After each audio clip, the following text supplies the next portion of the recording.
Hey, Al. I'm sorry for thinking you were having a psychotic episode, man. I sent Barry to the town to ask around about a man fitting the kidnapper's description. He'd go through the archives of the local paper. Perhaps he could learn something. Anything about the island and the cabin that had disappeared. The man wanted a manuscript. I had to try to write him one to get Alice back.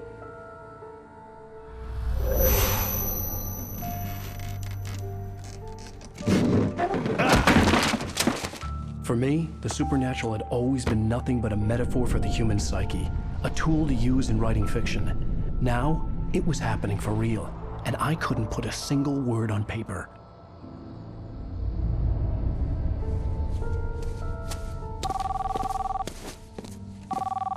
Barry Wheeler speaking. This is Rose. Rose? I found Mr. Wake's pages. Oh, you sweet, brilliant girl. Could you and Mr. Wake come get them? I live in the trailer park outside the town. We'll be there in less than an hour. Bye now. See you soon. Have a great day. Hope you come back soon. Welcome to the Oh Dear Diner. Good girl.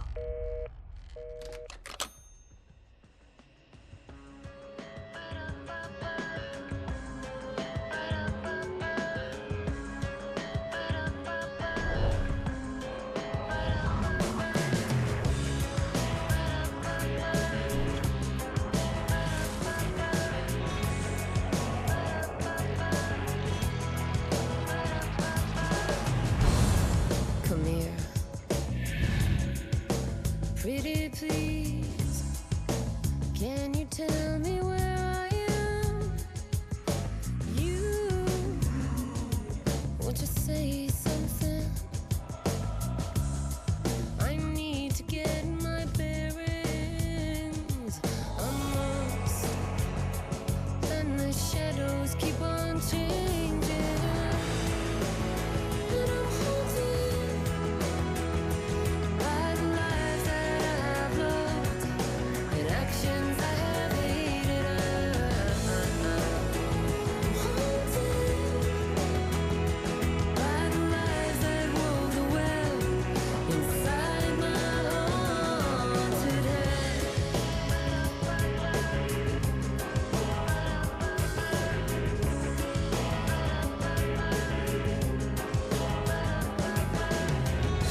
Previously on Alan Wake, Alice has been kidnapped. Alan, please help me. Alice? You'll do exactly what I say if you ever want to see your wife again. I can't tell anyone except my agent Barry. Damn it, Barry, they'll kill her! You're my best friend, and I'm worried that you're not right in the head. The ransom is a manuscript I supposedly wrote that's coming true before my eyes. It happened just the way it was on that page. So dark. I have found only a few scattered pages. I want the entire manuscript. The deadline is in 2 days. I found Mr. Wake's pages. Good girl. How the hell did she get her hands on the manuscript anyway? I don't know. She's resourceful. I told you were too hard on her. Listen, I found out all sorts of interesting stuff while I was digging around. Yeah. Mr. Wake, it's Sheriff Breaker. We have an FBI agent here, Agent Nightingale. FBI? He's anxious to see you. You'd better come to the station. Okay, I'll be right over, Sheriff. Let's make this quick, huh? Help you folks? Name's Randolph. I'm the manager. We're looking for Rose. Works as a waitress down at the diner. Rose, sure. Nice girl. Who wants to know? I'm Alan Wake. The writer, huh? I heard on the radio you were visiting. Well, I'll show you her trailer. That Rose, she's a nice girl. Always pays her rent on time. As I was saying, Al, I found all sorts of weird stuff from the local newspaper's archives. This place is crazy. Disappearances, mysterious deaths, urban legends come true, and get this, most of this stuff takes place around Cauldron Lake. Well, you ain't wrong, mister. The Indians thought the lake was a doorway to the underworld. I'm the God-fearing type myself. I don't hold with that sort of thing. Yeah, okay. Anyway, there was an island there owned by a guy called Thomas Zane. Now, some of the articles I found about him make him out to be a famous writer, but I ran a bunch of searches, couldn't find a single thing he wrote. Zane was heavily into diving, so much so that the place came to be called Diver's Isle. But the volcano under the lake erupted in 1970, and Zane went down with the island.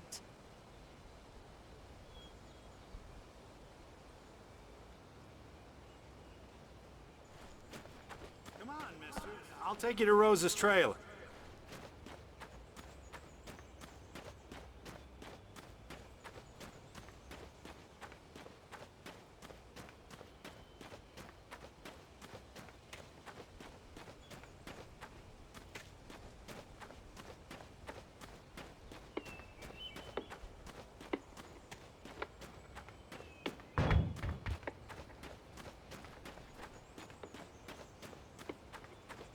Just follow me. It's not far.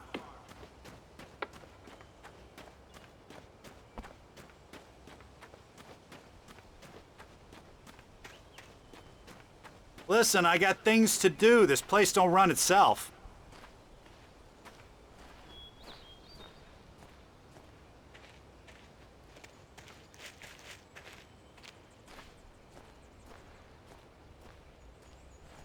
Yeah, how about that? It was there in the morning, as if it had fallen from the sky. But it would take a tornado to lift something like that. We're damn lucky it didn't crush any of the trailers.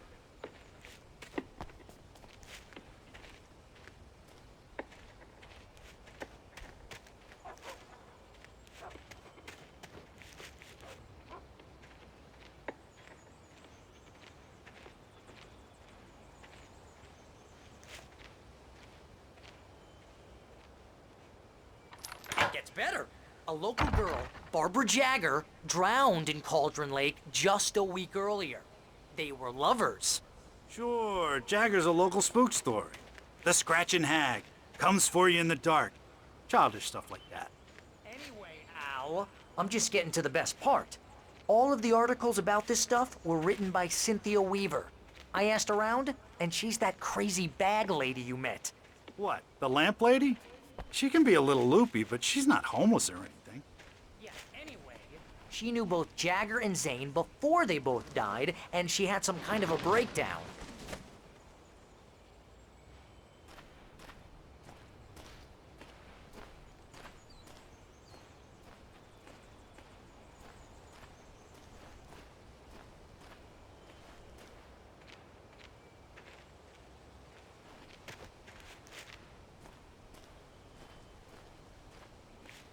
Well, mister, this here's Rose's trailer.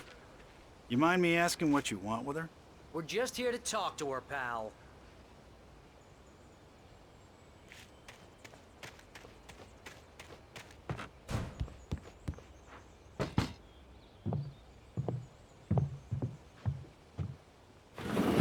Welcome to... Oh dear, Mr. Wake. I'm so glad you're here. Rose, you have my manuscript? Oh. Oh yes. Yes. Please, come in. Hey, this is really good. Rose, Yes, my manuscript. I really need it. I understand. I know what you need. A muse to inspire you. Oh, for Barry? She doesn't have anything. Yeah, hey, Al? Al, what's... Oh... Barry! What? What?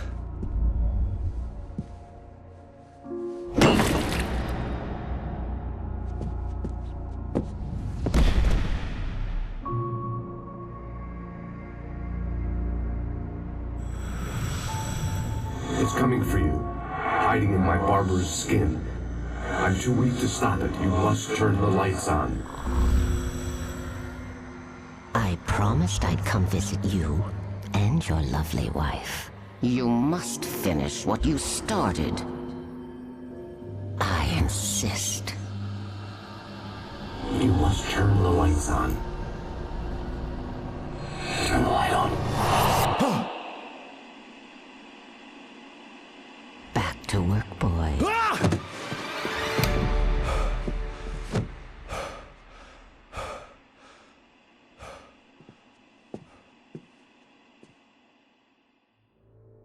I felt nauseous, hungover. Only anger kept me going. I can't tell reality from dream anymore, but it seems I have an imaginary editor to help me. She's an old woman in a funeral dress. I call her Barbara Jagger. She's very strict. I'm writing faster and faster. My manuscript is being heavily revised. The edits are getting very aggressive, and each day there's less of me and more of her. I hate it, but I know she's right. She promises me I can save Alice this way. She knows more of this than I do. About the complex incantation I'm attempting. About this place. She's worked with another writer under similar circumstances, Thomas Zane. The genre of the story seems to be shifting. It's turning into a horror story. I'm getting close. I can feel it.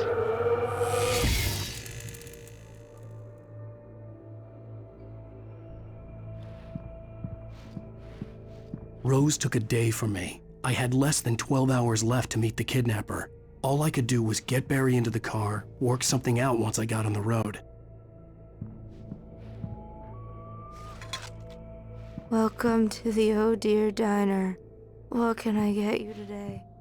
Coffee? I couldn't work up much hate for Rose. Something had used her to get to me and left its mark. First refill is free.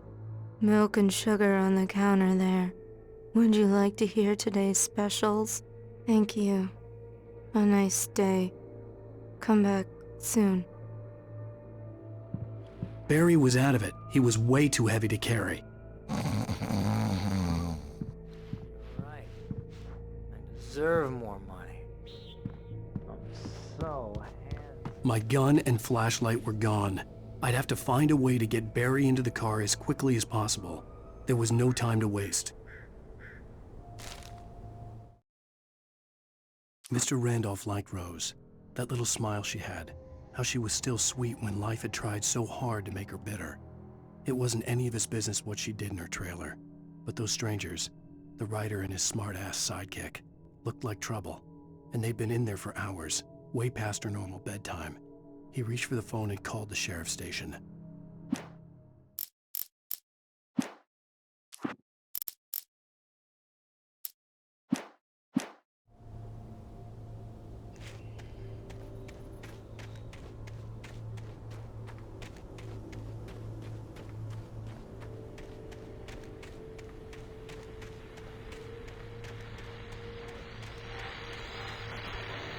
I just stepped outside to catch a breath of fresh air. Let me tell you, the weather's getting heavy.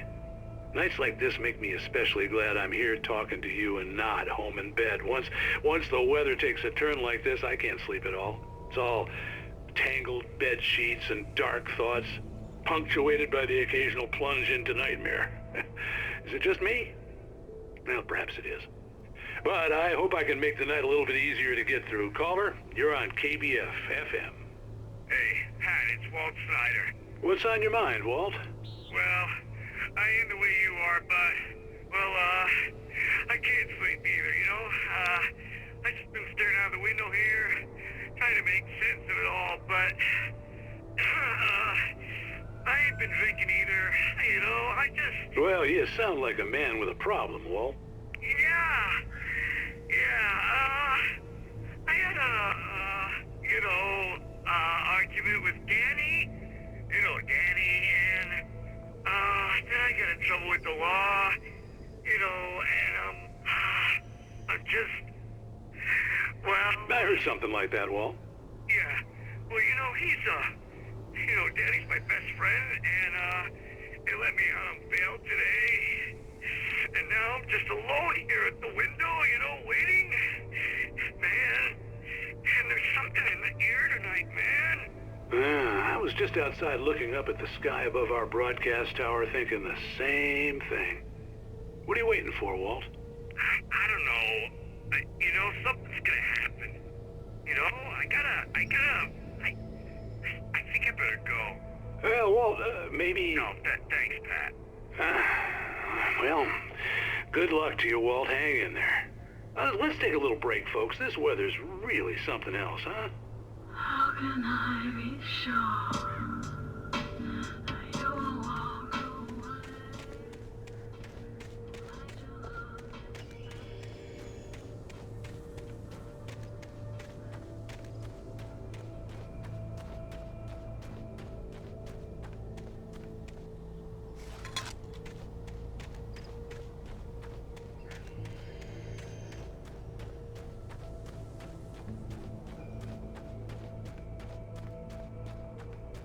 Oh, you're gonna get it now. God knows what you've done to that poor girl. This is Agent Nightingale, FBI! Get him up, Hemingway! You're under arrest! You move a muscle, I'll unload right in your goddamn face! Stay right where you are, Spillane!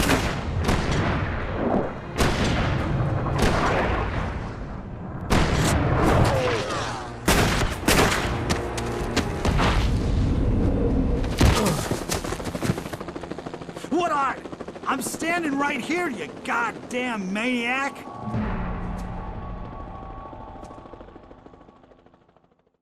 I hated to leave Barry behind, but there was no way I'd miss my appointment with the kidnapper.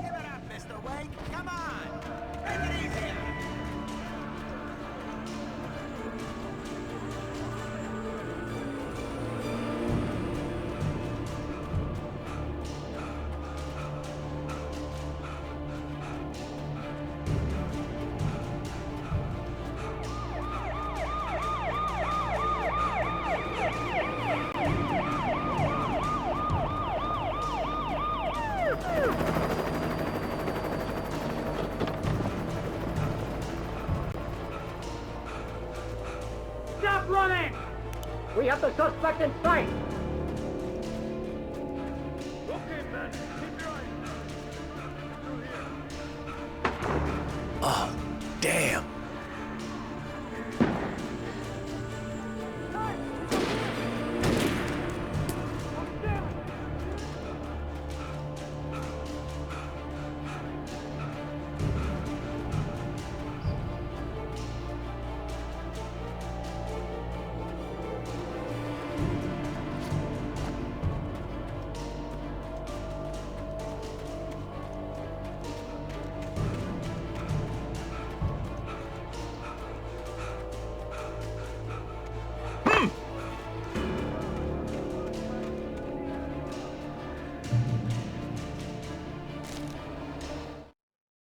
For decades, the darkness that wore Barbara Jagger's skin slept fitfully in the dark place that was its home and prison. It was hungry and in pain.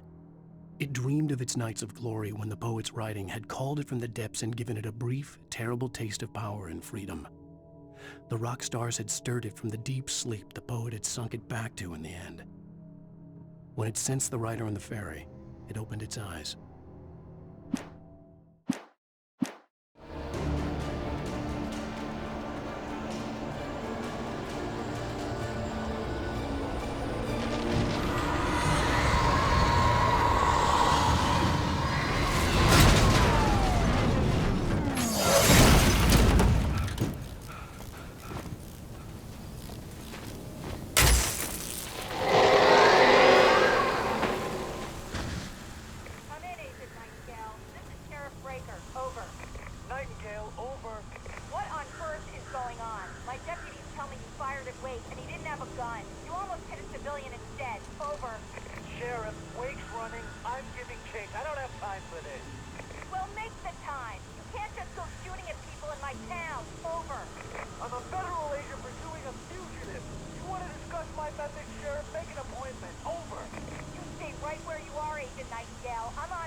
Search the area.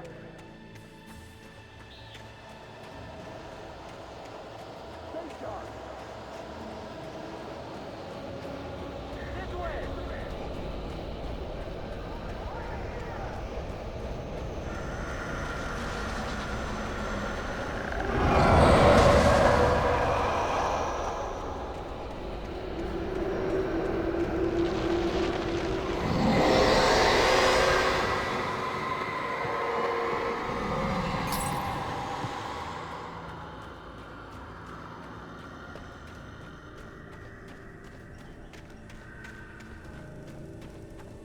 This horror was everywhere I went, circling me.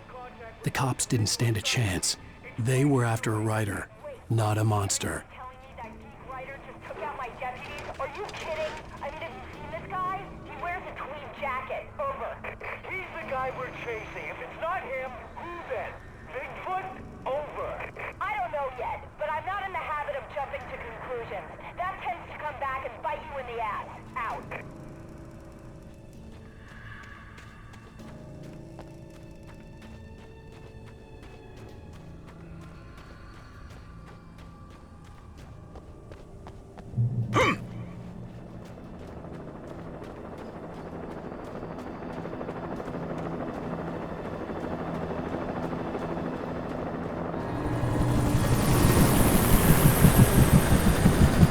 You on the ground. Hold it right there. There's nowhere to run. Freeze!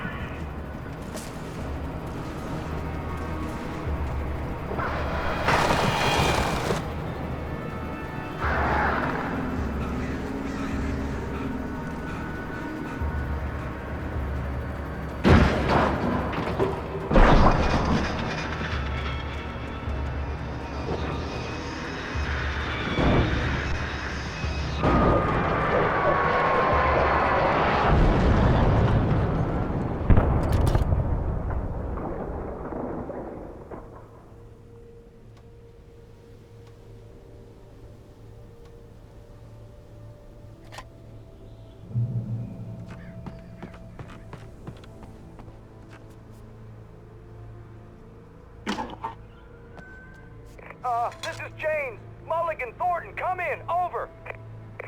Thornton here. James, we got both Wheeler and Rose in custody. They didn't put up a fight or anything. Why, they were... Hey, Mulligan, what are you doing? Come on! Sit down and give me that. James, Mulligan here. Over. Go ahead, Mulligan. Over. We got Wheeler and Rose here. Wheeler's drunk or hopped up on something. Speaking of which, that Fed had a pretty distinctive whiff of Otis Scotch about him, if you know what I mean. Over. I don't have anything on that, Deputy Mulligan. Over. Well, whatever. Anyway, Rose is just being plain weird here. You better get Doc in to take a look at both. Over. Gotcha. You better get them here quickly. The Fed's gonna want to interview Wheeler. Over. Oh yeah, I bet he does. Looks like they have a lot in common. Mulligan out.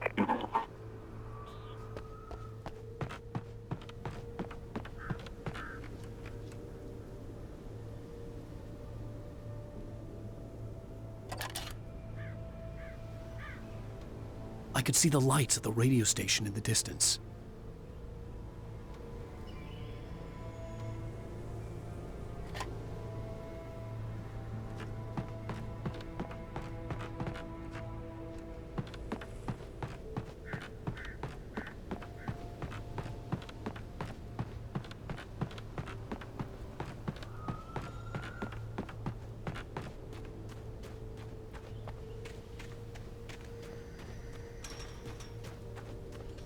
I imagined that the broadcast tower in the distance was part of the local radio station.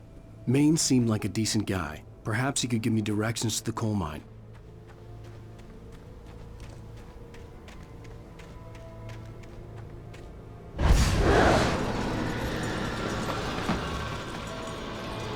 Unnatural shadows clung to the gate. The darkness that was after me was trying to stop me. I wouldn't get through without a light.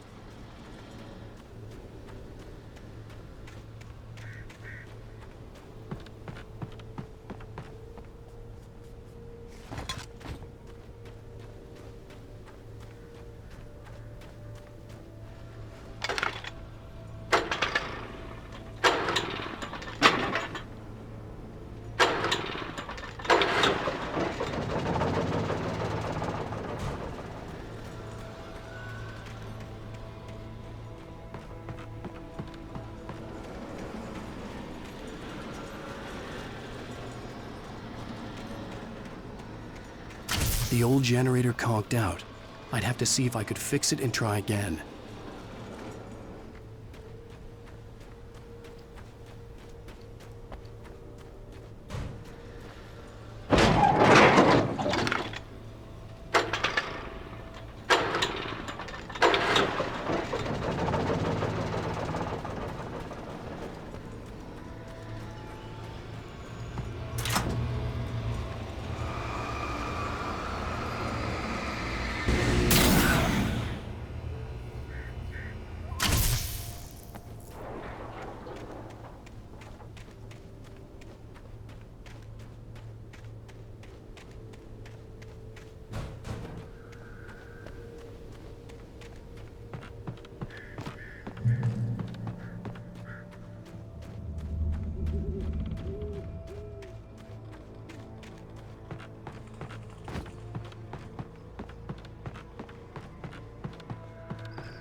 It took me a moment to recognize the flashbang grenades.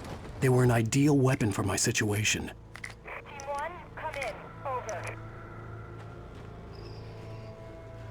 Team 1, this is Sheriff Breaker. Report. Over. Team 2, come in. I need a report. Over. Come on, guys. Talk to me. Come in, please. Over.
And here's another call.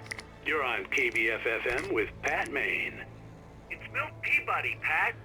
What's on your mind, Milt? Well, I live near the trailer park, Pat, and there's a big ruckus going on over there. Well, that's just up the road from me, too. What's going on, do you know? I don't know, but there's a bunch of police cars there, lots of sirens, a helicopter buzzing around, and I think I heard some gunshots. Gunshots? Yes, sir, like from a pistol.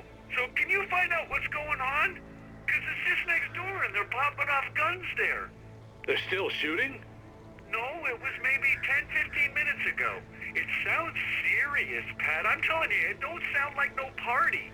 Well, I'm certainly going to give the station a call, Milt. Okay. You'll hear it here as soon as I hear from them. Okay, thanks.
I hope Maine could lend me a car to get to the coal mine.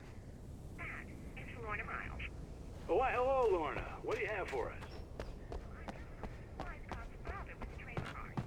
What do you mean? It's a trailer park. Of course you would have trouble in a place like that. I mean, what do you expect?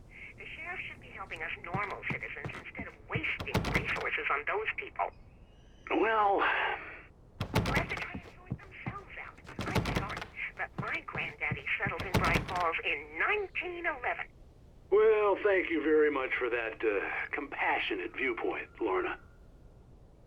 Oh, here's a little surprise. The famous writer Alan Wake just walked in, folks.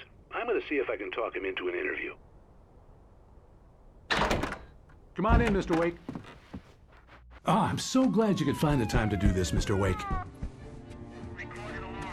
Nowhere to run now, Dan Brown. You back away from me. Don't hurt it. Whoa, whoa, whoa. Everyone calm down. Put the gun down. We're all friends here, right? Cool your jets, Nightingale. We got him. Judas Priest! What the hell's the matter with you? There's a civilian in there.